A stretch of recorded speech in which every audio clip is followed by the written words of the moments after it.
Hello, everyone. We are back with the next episode of Grow More podcast.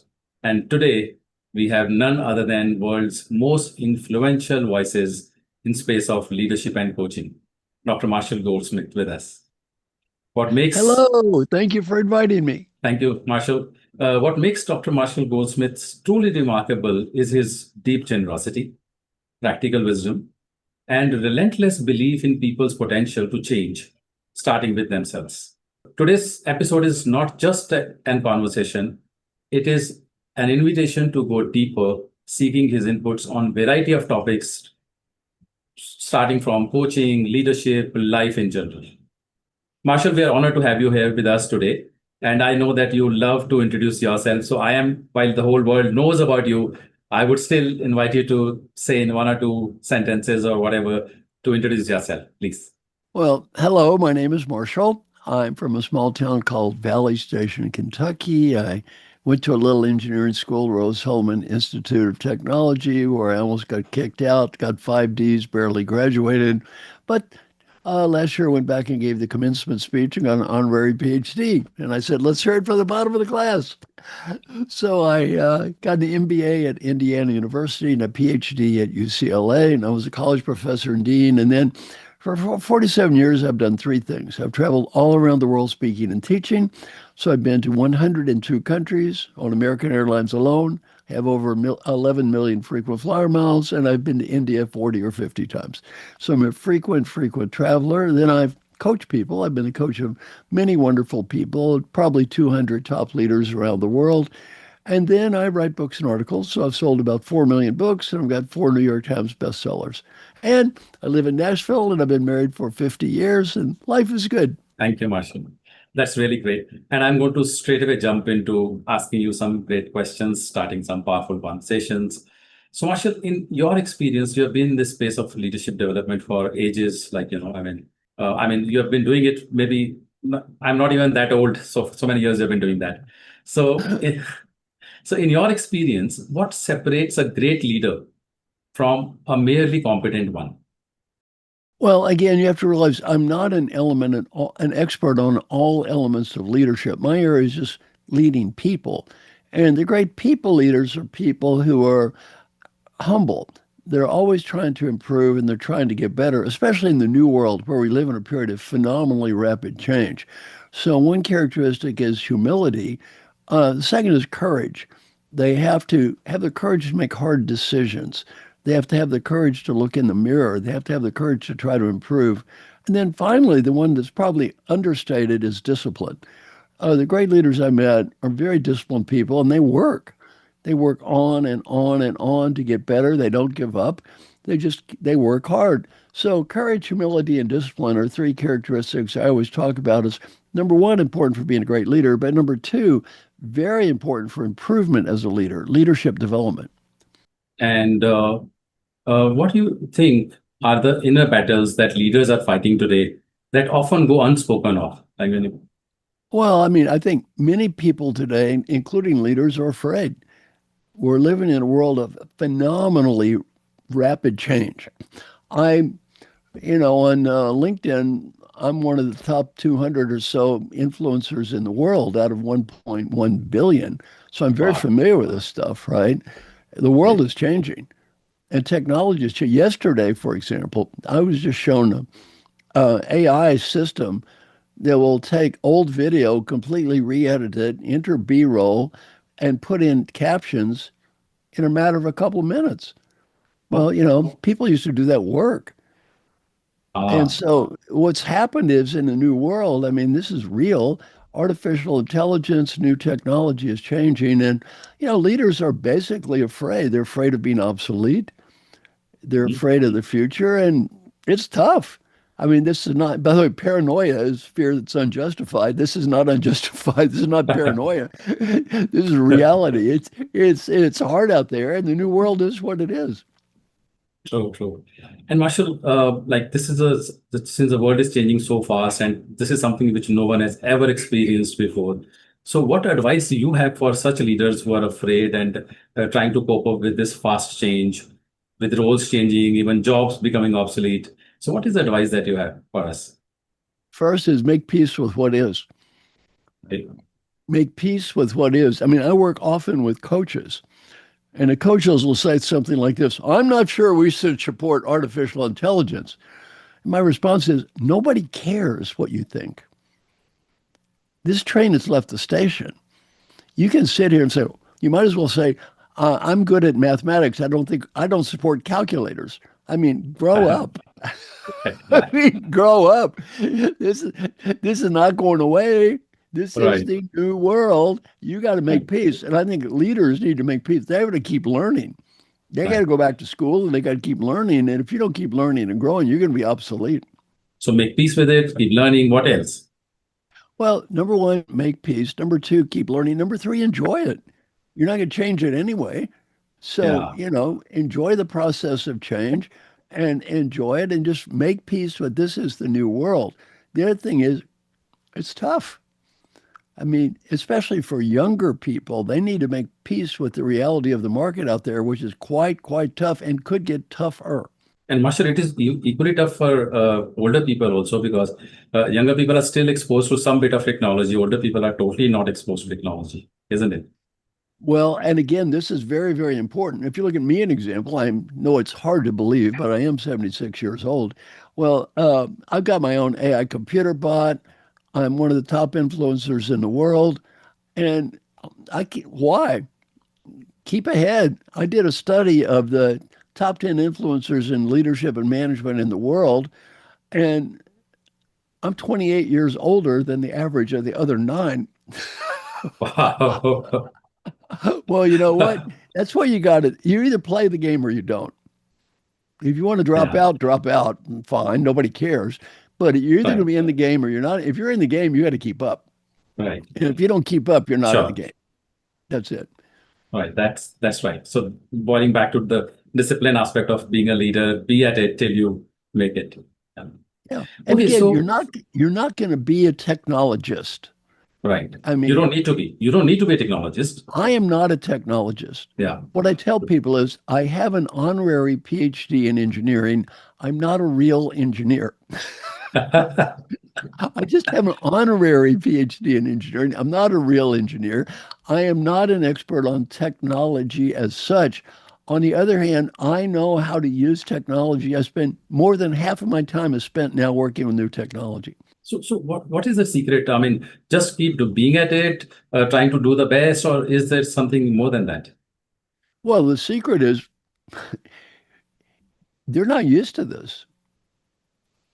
I think the secret is you got to go back to school. In fact, let me rephrase it. I've got a new phrase. You do not need to go back to school. You need to live in school. Oh my God, that's really powerful, Marshall. True, I It, agree with that. Yeah. You can no it's longer all say that, yeah, it's all going to be school. It's yeah, it's your career is now school. you're never going to graduate now. That's interesting. Interesting. Yeah. Thank you, Marshall. So, of course, one of the other subject, your favorite subject is coaching, and you also brought up how coaches are struggling with making peace with AI and having all kind of issues and challenges with that. So, I want to go back to a little bit core of it before I come to the AI side of that. So, it is more about organizations when companies they try to get coaching into their organization and reap the benefits of the same. So what is one thing that you think most of the companies are still getting wrong or doing wrong when it comes to coaching? Well, coaching is much more popular than it's ever been in the past. So the increase in coaching is huge, which I think is a good thing. Why? Uh, just look at the numbers. People are going to get much better because they have a coach than just go to a training program. In Right, the old days, you send people to training. They don't even remember most of this stuff 5 weeks later, right? Much less right, change. Well, that coach is day to day to day to day ongoing interaction. You're much more likely to get better if you have a coach. So the good news is the increase in coaching is exponential. So many more people have coaches today, which I say is a positive thing for people getting the coaching. Now, there's two different questions. One is, what is the impact for an organization, which I think is positive. Another positive impact for the organization, the cost of hiring a coach is plummeting. It's getting cheaper and cheaper and cheaper. It's good for the organization. It's not so good for okay, the coaches. right. And when the organizations are seeing the impact of coaching, what do you think they are doing not right, with which they can actually improve the impact multiple times if they did well. Well, one thing is, I believe in stakeholder coaching where you actually measure this works. Right. And the problem is a lot of coaching, I'm not saying it's a bad thing, there's just no measurement. Ah, Whereas in stakeholder coaching, you get before and after measures. The manager agrees these are important things. And for example, in my own career for 47 years as a coach, as you know, I didn't get paid if my clients didn't get better. And right. better wasn't judged by me or them, it's judged by the people around them. So I'm a great believer in measurement. My undergraduate background is in mathematics. So I'm a great believer in measurement. And you need to measure things if you're really going to make a difference. If you don't measure it, how do you know it does any good? So Yeah. if you have no measurement of coaching, how do you know it works? How do you know it's having any impact? Well, you really don't. And to me, a self-assessment is not a good measurement because let's imagine I'm coaching you. You work with me for a year. Somebody says, well, did that help you? Well, you're probably going to say yes because it's a self-indictment if you don't. You spend a year with me and got nothing out of it. Well, that says something bad about you. Right. Yeah, true. That's true.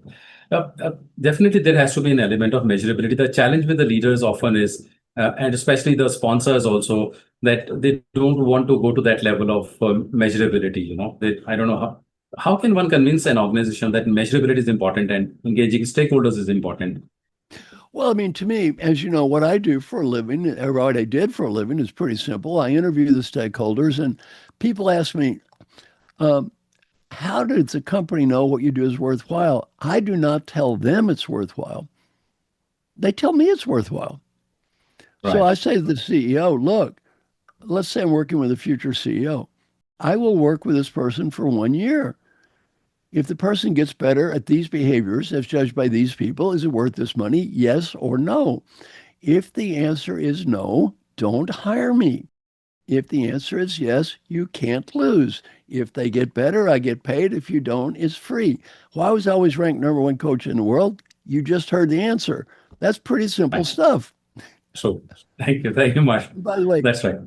real CEOs understand that talk. They understand that language. Uh, They're the used challenge to is, measurement. They're used to a bottom line. They understand that. yeah. So I think that the clue for the coaches is speak to the CEOs, right? That they are the real decision makers and they understand this concept well. Of course. And by the way, coaching works if it has top management support. If it doesn't, it won't. So that's another thing, right? So that's another very powerful clue you have shared here. Because if you really want to make coaching successful in organization, then top management has to give it a buy-in. Otherwise, it won't work. Right. Oh, no. If top management thinks this is fluffy nonsense, it Yeah, won't work, it right? won't. Now, top management needs to support this and they need to follow up and they Yeah. need to sort of measure what are we getting out of this? What is working? Right. What isn't working? And they need to follow up and take it. It's like anything else in life. They need to take it seriously. Right. Agreed. And Marshall, you also, you are an icon in the coaching industry. People, coaches all over, irrespective of whatever style of coaching they do, they look up to you. They have read your books. They have heard about you. They see your podcast. They see you on YouTube, and they have learned so much from you. And a little while back, you spoke about that coaching is grown exponentially, and it is good for the people who are getting coaching. Not so good for coaches because it's becoming more like a commodity, right? Right. So, so when coaches are facing that kind of an issue, what advice do you have for them? But it's becoming a commodity, prices are going lower and lower. So what would you like to say to them? Well, my advice to the coaches is quite simple. I'm going to give the coaches advice from two perspectives. One perspective is you need to have some unique competence. Okay. I mean, why are you different than all of the other coaches? If what you're doing is exactly the same as what everybody else is doing, why should I hire you? If I can hire someone cheaper, why should I hire you if you're doing the same thing they are? You need some form of unique competence as a coach. The second thing is coaching is a wonderful profession. You're a coach, I'm a coach. It's a wonderful profession. You help people, it's nice, it's positive, it adds value. I'm a very big believer in coaching. It is a wonderful profession. Coaching is a hard business, and it is going to be a much harder business. Fine. Now, here's what I teach coaches. Many people or our coaches are terrible business people, and they have no understanding of promotion and marketing. In fact, they have a phobia about self-promotion. Uh, Well, that's fine if you want to have no money and no business. Now, here's reality. Here's one thing I find really works when I coach coaches, especially external coaches. I ask them three questions. Question number one, would the world be worse off or better off if you became more powerful and influential? Worse off or better off? They almost all say the same thing. Well, I really believe it would be better off. Very yes. good. I said, very good. Question two, does trying to become more personally influential make you uncomfortable? Oh, I don't like self-promotion. That's terrible. I hate it. Blah, blah, blah. It makes me uncomfortable. Question three, what's more important to you? Making the world a better place or being comfortable? Well, if what you want to do is be comfortable, don't change. You Yeah. want to make the world better, grow up. Yeah, Grow Marshall, these up. are, yeah. Yeah, that's I it. think, You don't want, and by the way, don't whine and complain because people move ahead of you. yeah, of You know, course. Yeah. Yeah. yeah, that's it. Yeah. And in the process, if you get some money in your pocket, there's nothing wrong with that as well, right? Yeah. Well, I mean, the reality is also how Yeah. much credibility you can have coaching leaders if you're broke. Absolutely. Oh, that's another very interesting point, Marshall. Yeah. Yeah. So I think every coach should ask these three questions that you've just asked, Marshall. They're really powerful, and thank you so much. So as a coach, we should have a unique proposal, something unique about us, which people would like to hire us for. And then, of course, we need to look at these three questions. Marshall, I remember one instance when we were sitting one day. I think it was in Bangalore or Mumbai. I don't remember that. And there were other three, four people, and you asked us, tell me who is the world's number one executive coach. And we all looked at you and we said, it's you. And then you said, who is number two? And all of us were looking at each other's faces because we didn't know anybody as number two, right? And that's why I think you highlighted that, it's all about you show up, you market yourself, you position yourself in such a manner. And yeah, Well, you see, I have a clear brand. Very important message. I'm glad you brought that up for coaches because thank really, you. I like the coaches. They're mostly just wonderful people. They're just not good business people. They're good Yeah. human people. I have a clear brand. Many years ago, I said, I am going to be famous and I'm going to have a clear brand. My brand is helping successful leaders get even better, helping successful leaders achieve positive change in behavior. That is my brand. If you do a Google search for three words, in quotes, helping successful leaders, the first 500 references, 450 are me, and the entire rest of the world is 50.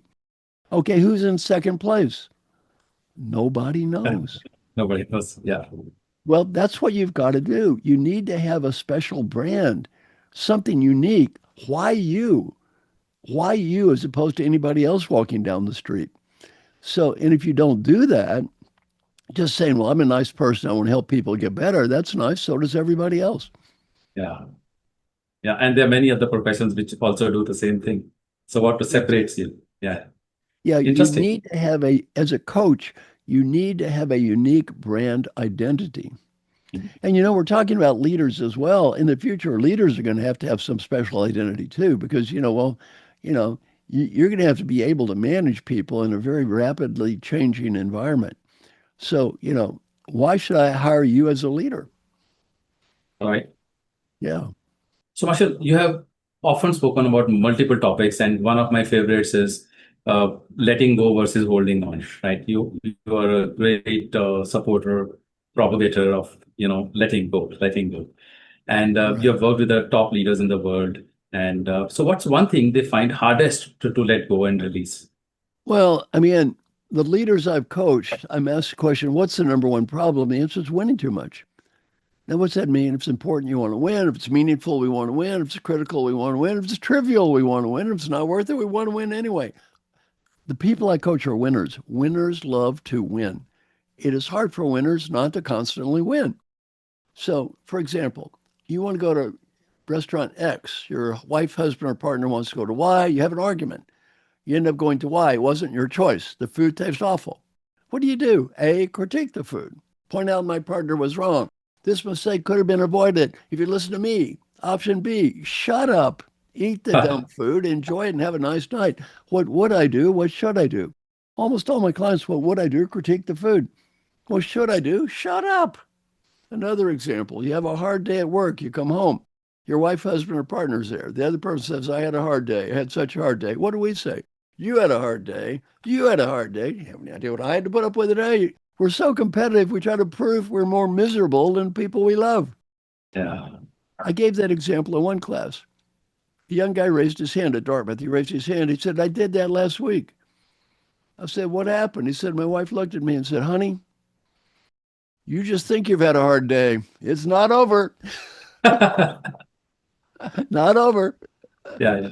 So, this is a habit, and it comes to your home. It comes everywhere in your life. You really want to prove yourself right, and having won that. So, Marshall, and I'm sure you have seen a lot of leaders changing also. So, Oh, yeah. The higher up you go, the more important this becomes, especially technically trained people. In India, a lot of the leaders I work with are engineers. right. It's hard for engineers not to be right, not to prove Right. how smart they are. You know the joke about IIT? How do you know the IIT engineer is smart? You hang around them 5 minutes, they tell you over and over and over again.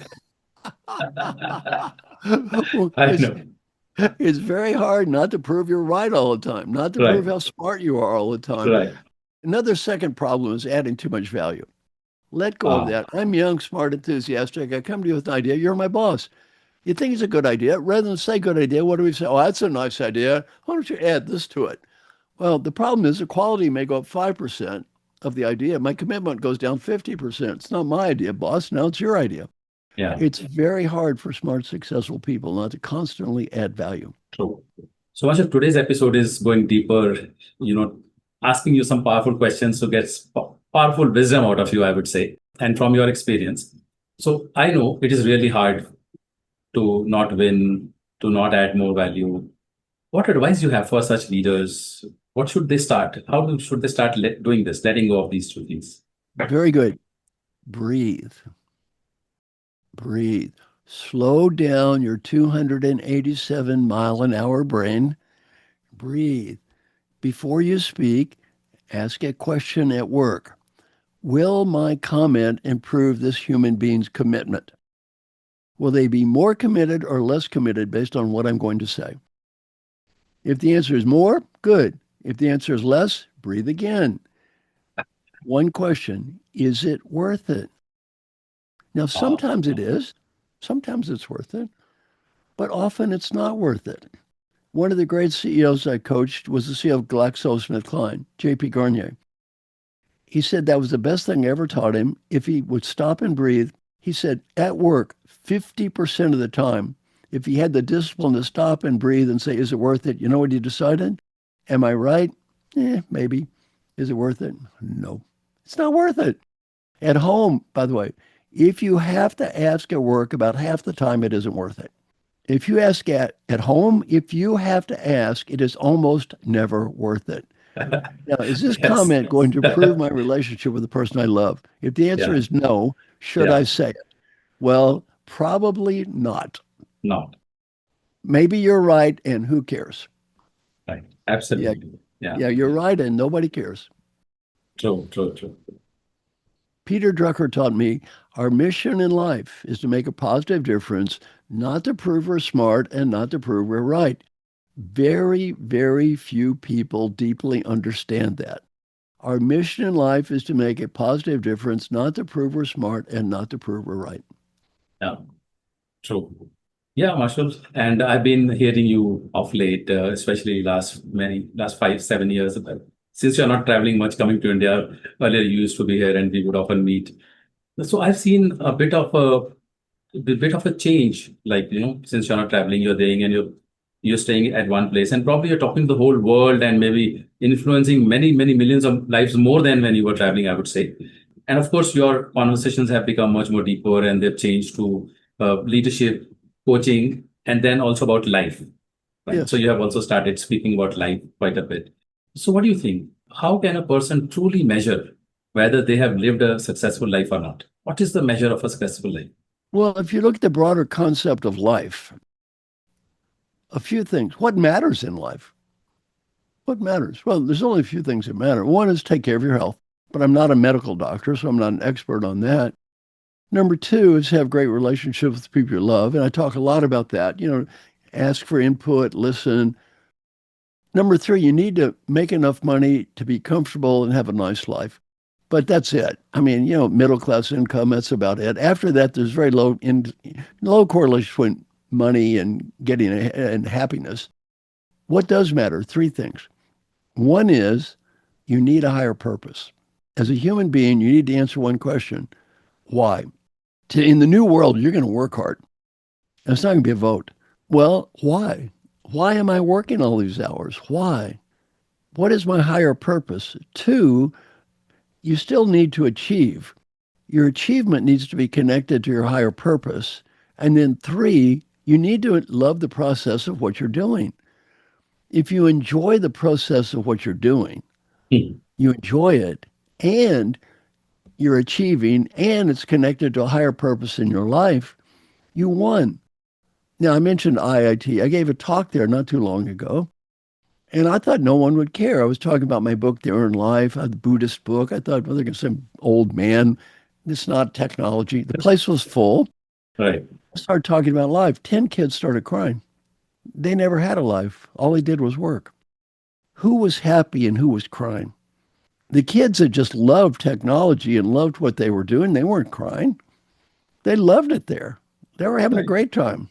They don't mind working 80 hours a week. In fact, if they had a vote, they didn't have to sleep, they'd work longer. True. But the ones whose mommy and daddies made them do this, and they really didn't have it in their heart, were miserable. They were just miserable because they worked all the time. They're under pressure. They're just miserable. Well, you need to love what you do. You need to achieve, and your achievement needs to be connected to some higher purpose. Now, if we look at life, we can get out of balance on any of those three. The first one, purpose. Some people are very good on higher purpose. They preach all the time. They have these values, but they don't do anything. They don't make an impact on the world, and they may not even enjoy their lives. All they do is preach. Right. Too much focus here. Some people, obviously, most people in history focus too much on the other, just want to enjoy themselves, watch video games, get drunk, take drugs, whatever. They were just focused on enjoyment in the moment at the expense of achievement and at the expense of purpose. Not good either. The people listening to us do not have either one of those problems. The people listening to us have another problem, addiction to achievement. The great Western disease, I will be happy when I make the goal, achieve the status. Well, the great literature, the greatest poem of all time, the Bhagavad Gita, the whole point of the Gita is quite simple. Never become attached to results. Never become attached to outcomes. That does not mean you should not achieve. Many people misinterpret this. What it means is you never become attached to the results for two reasons. One, what happens after you achieve the results? You achieve the results. How much happiness and peace does that bring? A day? A week? Yeah. Not much. You're CEO of a corporation. You overachieved by 20% this year. What happens next year? You think the investors are going to say, take a break? No. One of my clients is CEO of Pfizer. I called him a few years ago. How's it going? Hey, fantastic. COVID, came up with this vaccine. I said, I took that, made it save my life, and stock price and achievement and engagement. I said, what's your problem? He said, it's simple. Next year. You think the investors care that came up with a cure for COVID? No. That was last year. Next year, next year, next year. Well, you can't get addicted to it. If achievement would make you happy. Right. Michael Phelps, the Olympic swimmer, would be the happiest athlete that ever lived. He won more gold medals than anyone. What did he think about doing after winning his final gold medal? Killing himself. Achievement's not going to make you happy. They're not. Yeah. Look, if achievement would make you happy, everyone I coach would be the happiest people in the world. Look who I've coached. In my book, The Earned Life, it's not a secret who I spend time with. Right. Football Hall of Fame, Basketball Hall of Fame, Broadway megastar, CEO, Rockefeller Foundation, World Bank, On and on and on. These are big people with ridiculous amounts of achievement. Some are Right. happy, some not. Happy someday, not the next day. They're humans. They got kids with drug problems. They got parents with Alzheimer's. Just Yeah. like everybody else. They're human beings. Well, look, you're not going to sit there and buy happiness. You're not going to achieve your way to happiness either. No, that's got to come from the inside. And what does one do for that, Marshall? First thing is you quit looking for something that's not there. Second, let me give everybody listening some advice. If you work for a corporation, here's my advice for you. If you do not like what you do in this corporation, get educated, do whatever you can. Maybe you can't leave next week. Maybe you need the money. Get out as soon as you can get out. Don't spend your life doing stuff that makes you miserable. Okay, and sometimes you have to do it for a while. You need the money. That's okay. And by the way, if that's the case, make the best of it. If you got to show up anyway, make the best of it. Don't whine, don't complain. Just smile, power through it as best you can. If you can make the best of it, great. If you can't make the best of it, all right, focus on leaving as soon as you can. But don't sit back and whine. That doesn't help anyone. Yeah. So, Marshall, two advices. Quit looking for what's not out there. If you're not happy in the job, do something about it. Get ready, prepare yourself, leave. Or if you're not able to leave, stay happy. What else can one do to find the inner happiness, which is inside? Well, I think a key word is the word you just said, inner happiness. Right. Quit looking for it out there. Yeah. See, what happens is I'm a Buddhist. Buddha was brought up, I don't know if there's really a Buddha, but the metaphorical Buddha was brought up very rich. His father was a king. Right. He was protected from life, surrounded by beauty. He was able to sneak outside the palace 3 times. The first time, what did he learn? People get old. Ugh, old, not so pretty. Ugh. Right. 2, even worse, people get sick. Ugh. 3, die. Old, sick, die. Buddha said, all this more, that's not going to make me happy. You still get old, you still get sick and die. You'll never be happy with more. He goes out to the woods and starves himself, lives like a hermit. You know what he tried to find out? Try to be happy with less. You know what he found out? Can't be happy with less. Finally, he realized one thing, which to me is the essence of Buddhism, which almost nobody understands. You can never be happy with more. You can never find peace with more. You can never find peace with less. There's only one place you can find happiness and peace, here. There's only one time you can find happiness and peace, now. Now, you see, you didn't know this, but I'm going to share a secret with everyone listening right now. Are you ready? Yes, we are. Looking for it, Marshall. I'm going to tell everyone listening to me right now the exact location of nirvana. You know the term nirvana? Yes. You know where nirvana is? It's listening to an old bald guy talk right now. Wearing a green t-shirt. This is it, wearing a green t-shirt. That's all there is. It's not out there. It's not next week. It's right now. Absolutely. Now, people in the West get totally lost on this concept because that means they have to be happy every second. Yeah. Totally misses the point. I'm going to make life easy. You don't have to be happy every second. No, wrong. Only 1 second. Right. Now. Absolutely. Just now. That's all. That's really powerful. Yeah. Very well said, Marshall, that people need to find I'm going back a bit to what you said, and I know we have reached a very powerful point, and I'm sensing that energy flowing out of sorts and getting at times, you get it, you feel it, you sense it, you can't express it. So that's what I am going through right now. Having said that, my intent also is to help others who will be later watching this episode. And you spoke about 3 things: higher purpose, ask your why. Then, once you have it, then you curb your need to achieve more and more, and then love the process. Do what you want to do in alignment with your purpose, and then enjoy the process. And as you sabotage. And by the way, make peace with education. Okay. I like that new phrase I came up with today. You're not going to go to school, you're going to live in school. Yeah. Oh, did you come up with today in this episode? That's right. You heard Oh, it here. okay. Wow. Thank you, Marshall. This is interesting for us, I would say. Yeah. Thank you so much for that.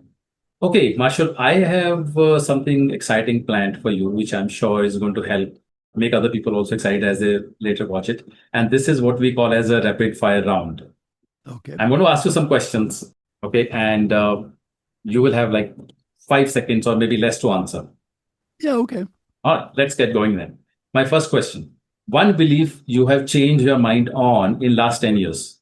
None. So the beliefs that you carried from beginning have been your beliefs till now. My beliefs are Excellent. the same beliefs. Yes. Okay, great. So one thing that you admire, you like about Oh, the do I young admire leaders today. about young leaders Yeah. today is that they understand and make peace with new technology. One lesson you learned the hard way. Don't try to prove how smart you are. One book that changed how you think. Old Path, White Clouds by Thich Nhat Hanh. Wow. One regret. One thing that Oh, what what regret do I have about life? None. none. Okay. I wouldn't I change have anything. Here's why I wouldn't change anything. It's not that I haven't done stupid things. I've okay. done thousands of stupid things. If we eliminate the mistakes we made, we eliminate everything we learned from the mistakes we've made. So I wouldn't change Yeah. anything. So take a learning, don't regret. Fair enough. A habit you still practice every day, no matter Oh, what. habit. Daily questions. Every day I go through a series of questions and I evaluate my life every day. And I've been doing it for 27 years. It's very hard to do. Most people can't do it. And I've been doing it for 27 years. Wow. I measure everything. So I average about 5 days a week for 27 years. I don't succeed every day, but I average about 5 days a week. If you had to write one sentence to summarize your philosophy on leadership, what would it be? Leadership is working with and through others to achieve objectives. The key word in the sentence is the word others. If you were not doing what you are doing today, Marshall, what would you be doing? I do Never the thought same of. thing with under a different name. I never thought of that, right? Yeah, I understand. What's one value that's never let you down? You Well, never one felt value let that's down. no one value's never let me down. Be happy now. Be happy now. Okay. And if you were to pass on one belief to the next generation of leaders, what would it be? 3 words: purpose, achievement, and happiness. Interesting. Thank you so much, Marshall. This was powerful. So, Marshall, do you think AI will ever replace human intuition that coaching requires? Oh, I'm a great believer in AI and a great believer in coaching. As you know, I have my own AI computer bot. It is not a coaching bot. Okay. My computer bot is designed to share information, to share knowledge, to talk about my philosophy. It doesn't ask questions. It's not designed to be a coaching bot. It's designed to be an assistant to help coaches, not to replace coaches. Now, many Wonderful. people are developing what they do refer to now as coaching bots. This is Yes. reality, and some coaches are going to be replaced. This goes back to an earlier conversation we had. Right. If the coach doesn't have any unique specialization and they do the same thing every other coach does, people are going to develop AI bots Right. and you're going to get replaced. True. Definitely. Great, Marshall. This is a great insight. Thank you so much for that. And that also brings me to an interesting point. Speaking about your AI bot, which you have created, marshallgoldsmith.ai. Right. So, so what do you have to share with us about that? If anything new or something exciting? Well, I'm developing my own computer bot, marshallgoldsmith.ai, and it's designed to be shared with people around the world for free. For example, on LinkedIn, I have, 1.6 million followers, and I've got tons of followers in India. The biggest city of all for people to follow me is Bengaluru. It's number one in the world. So I've Wow. got tons of followers. So now we're making this available, and I'm making it available for people in India. Now, for example, if you ask it questions, it answers in my voice. Here's a question. For example, if you ask it, what's your educational background? That's a pretty simple question. Okay. मैं valley station, Kentucky से हूँ. मैंने अपनी शिक्षा की शुरुआत एक छोटी जगह से की थी जहाँ पे स्कूल में इंडोर प्लम्बिंग नहीं थी। हाई स्कूल में मैं कोई महान विद्यार्थी नहीं था, लेकिन मुझे स्कॉलास्टिक एप्टीट्यूड टेस्ट्स में बहुत अच्छे स्कोर्स मिले, जिसने मुझे कॉलेज के लिए स्कॉलरशिप दिला। Wow, wow, Marshall, that's really great. It's perfectly spoken Hindi, which I think 90 to 95% of Indian population would really understand. Well, it speaks English and it speaks Hindi. So it Okay, speaks a more pure version of Hindi. It speaks 32 languages. wow. If anyone listening goes to marshallgoldsmith.ai, you don't need a browser, just go to marshallgoldsmith.ai. You ask it at least 50 questions in Hindi or English, either one.